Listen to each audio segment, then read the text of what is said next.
"So you think that money is the root of all evil?" said Francisco d'Anconia. "Have you ever asked, what is the root of money? Money is a tool of exchange which can't exist unless there are goods produced and men able to produce them. Money is the material shape of the principle that men who wish to deal with one another must deal by trade and give value for value. Money is not the tool of the moochers who claim your product by tears, or of the looters who take it from you by force. Money is made possible only by the men who produce. Is this what you consider evil? When you accept money in payment for your effort, you do so only on the conviction that you will exchange it for the product of the effort of others. It is not the moochers or the looters who give value to money. Not an ocean of tears, nor all the guns in the world can transform those pieces of paper in your wallet into the bread you will need to survive tomorrow. Those pieces of paper, which should have been gold, are a token of honor. Your claim upon the energy of the men who produce. Your wallet is your statement of hope that somewhere in the world around you there are men who will not default on that moral principle which is the root of money. Is this what you consider evil? Have you ever looked for the root of production? Take a look at an electric generator and dare tell yourself that it was created by the muscular effort of unthinking brutes. Try to grow a seed of wheat without the knowledge left to you by men who had to discover it for the first time. Try to obtain your food by means of nothing but physical motions, and you'll learn that man's mind is the root of all the goods produced and of all the wealth that has ever existed on earth. But you say that money is made by the strong at the expense of the weak. What strength do you mean? It is not the strength of guns or muscles. Wealth is the product of man's capacity to think. Then is money made by the man who invents a motor at the expense of those who did not invent it? Is money made by the intelligent at the expense of the fools? By the able at the expense of the incompetent? By the ambitious at the expense of the lazy? Money is made before it can be looted or mooched. Made by the effort of every honest man, each to the extent of his ability. An honest man is one who knows that he can't consume more than he has produced. To trade by means of money is the code of the men of goodwill. Money rests on the axiom that every man is the owner of his mind and his effort. Money allows no power to prescribe the value of your effort, except the voluntary choice of the man who is willing to trade you his effort in return. Money permits you to obtain for your goods and your labor that which they are worth to the men who buy them, but no more. Money permits no deals, except those to mutual benefit by the unforced judgment of the traders. Money demands of you the recognition that men must work for their own benefit, not for their own injury, for their gain, not their loss. The recognition that they are not beasts of burden born to carry the weight of your misery, that you must offer them values, not wounds, that the common bond among men is not the exchange of suffering, but the exchange of goods. Money demands that you sell not your weakness to men's stupidity, but your talent to their reason. It demands that you buy not the shoddiest they offer, but the best that your money can find. And when men live by trade, with reason, not force, as their final arbiter, it is the best product that wins, the best performance, the man of best judgment and highest ability, and the degree of a man's productiveness is the degree of his reward. This is the code of existence, whose tool and symbol is money. Is this what you consider evil? But money is only a tool. It will take you wherever you wish, but it will not replace you as the driver. It will give you the means for the satisfaction of your desires, but it will not provide you with desires. Money is the scourge of the men who attempt to reverse the law of causality, the men who seek to replace the mind by seizing the products of the mind. Money will not purchase happiness for the man who has no concept of what he wants. Money will not give him a code of values if he's evaded the knowledge of what to value, and it will not provide him with a purpose if he's evaded the choice of what to seek. Money will not buy intelligence for the fool, or admiration for the coward, or respect for the incompetent. The man who attempts to purchase the brains of his superiors to serve him, with his money replacing his judgment, ends up by becoming the victim of his inferiors. The men of intelligence desert him, but the cheats and the frauds come flocking to him, drawn by a law which he has not discovered, that no man may be smaller than his money. Is this the reason why you call it evil? Only the man who does not need it is fit to inherit wealth. The man who would make his own fortune no matter where he started. If an heir is equal to his money, it serves him. If not, it destroys him. But you look on and you cry that money corrupted him, did it? Or did he corrupt his money? Do not envy a worthless heir. His wealth is not yours, and you would have done no better with it. Do not think that it should have been distributed among you. Loading the world with 50 parasites instead of one would not bring back the dead virtue which was the fortune. Money is a living power that dies without its root. Money will not serve the mind that cannot match it. Is this the reason why you call it evil? Money is your means of survival. The verdict you pronounce upon the source of your livelihood is the verdict you pronounce upon your life. If the source is corrupt, you have damned your own existence. Did you get your money by fraud, by pandering to men's vices or men's stupidity, by catering to fools in the hope of getting more than your ability deserves, by lowering your standards, by doing work you despise for purchasers you scorn? If so, then your money will not give you a moment's or a penny's worth of joy. Then all the things you buy will become not a tribute to you, but a reproach, not an achievement, but a reminder of shame. Then you'll scream that money is evil. Evil because it would not pinch hit for your self-respect. Evil because it would not let you enjoy your depravity.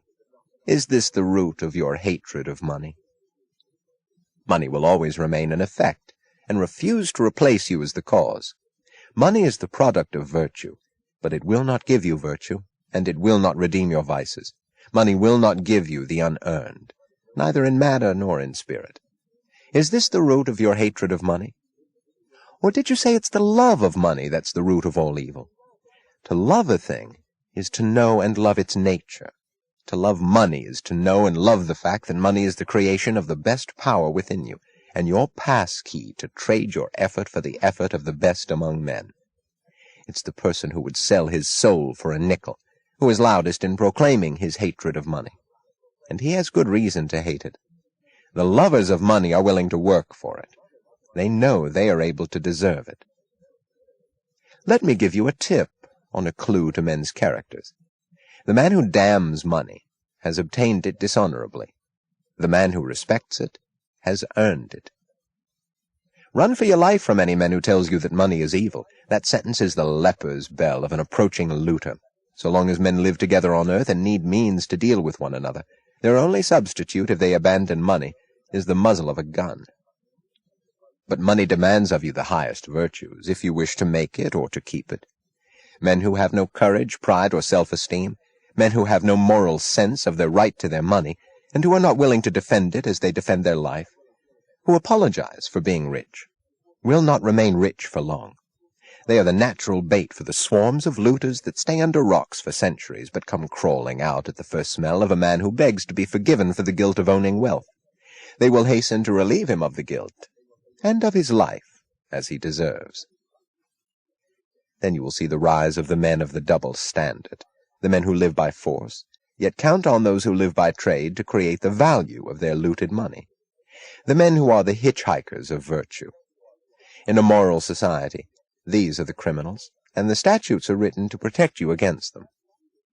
But when a society establishes criminals by right and looters by law, men who use force to seize the wealth of disarmed victims, then money becomes its creator's avenger. Such looters believe it safe to rob defenseless men once they've passed a law to disarm them. But their loot becomes the magnet for other looters, who get it from them as they got it. Then the race goes, not to the ablest at production, but to those most ruthless at brutality. When force is the standard, the murderer wins over the pickpocket. And then that society vanishes in a spread of ruins and slaughter.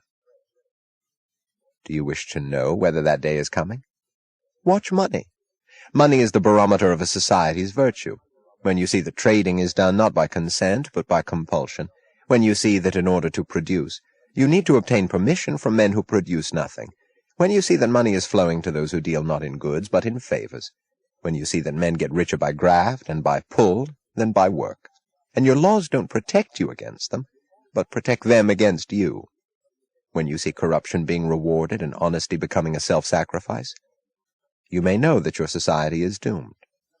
Money is so noble a medium that it does not compete with guns, and it does not make terms with brutality. It will not permit a country to survive as half property, half loot. Whenever destroyers appear among men, they start by destroying money, for money is men's protection and the base of a moral existence. Destroyers seize gold and leave to its owners a counterfeit pile of paper. This kills all objective standards and delivers men into the arbitrary power of an arbitrary setter of values. Gold was an objective value, an equivalent of wealth produced. Paper is a mortgage on wealth that does not exist, backed by a gun aimed at those who are expected to produce it. Paper is a check drawn by legal looters upon an account which is not theirs, upon the virtue of the victims. Watch for the day when it bounces, marked, account overdrawn. When you have made evil the means of survival, do not expect men to remain good. Do not expect them to stay moral and lose their lives for the purpose of becoming the fodder of the immoral. Do not expect them to produce when production is punished and looting rewarded. Do not ask who is destroying the world. You are. You stand in the midst of the greatest achievements of the greatest productive civilization, and you wonder why it's crumbling around you, while you're damning its lifeblood, money. You look upon money as the savages did before you, and you wonder why the jungle is creeping back to the edge of your cities. Throughout men's history, money was always seized by looters of one brand or another, whose names changed, but whose method remained the same, to seize wealth by force, and to keep the producers bound, demeaned, defamed, deprived of honor. That phrase about the evil of money, which you mouthed with such righteous recklessness, comes from a time when wealth was produced by the labor of slaves, slaves who repeated the motions once discovered by somebody's mind and left unimproved for centuries. So long as production was ruled by force and wealth was obtained by conquest, there was little to conquer. Yet through all the centuries of stagnation and starvation, men exalted the looters as aristocrats of the sword, as aristocrats of birth, as aristocrats of the bureau, and despised the producers as slaves, as traders, as shopkeepers, as industrialists. To the glory of mankind there was, for the first and only time in history, a country of money, and I have no higher, more reverent tribute to pay to America for this means: a country of reason, justice, freedom, production, achievement. For the first time man's mind and money were set free, and there were no fortunes by conquest, but only fortunes by work, and instead of swordsmen and slaves, there appeared the real maker of wealth, the greatest worker, the highest type of human being, the self-made man, the American industrialist. If you ask me to name the proudest distinction of Americans, I would choose, because it contains all the others, the fact that they were the people who created the phrase, to make money. No other language or nation had ever used these words before. Men had always thought of wealth as a static quantity, to be seized, begged, inherited, shared, looted, or obtained as a favor. Americans were the first to understand that wealth has to be created. The words to make money hold the essence of human morality. Yet these were the words for which Americans were denounced by the rotted cultures of the looters' continents. Now the looters' credo has brought you to regard your proudest achievements as a hallmark of shame, your prosperity as guilt, your greatest men, the industrialists, as blackguards, and your magnificent factories as the product and property of muscular labor, the labor of whip-driven slaves, like the pyramids of Egypt. The rotter who simpers that he sees no difference between the power of the dollar and the power of the whip ought to learn the difference on his own hide, as I think he will. Until and unless you discover that money is the root of all good, you ask for your own destruction. When money ceases to be the tool by which men deal with one another, then men become the tools of men. Blood, whips, and guns, or dollars. Take your choice, there is no other, and your time is running out.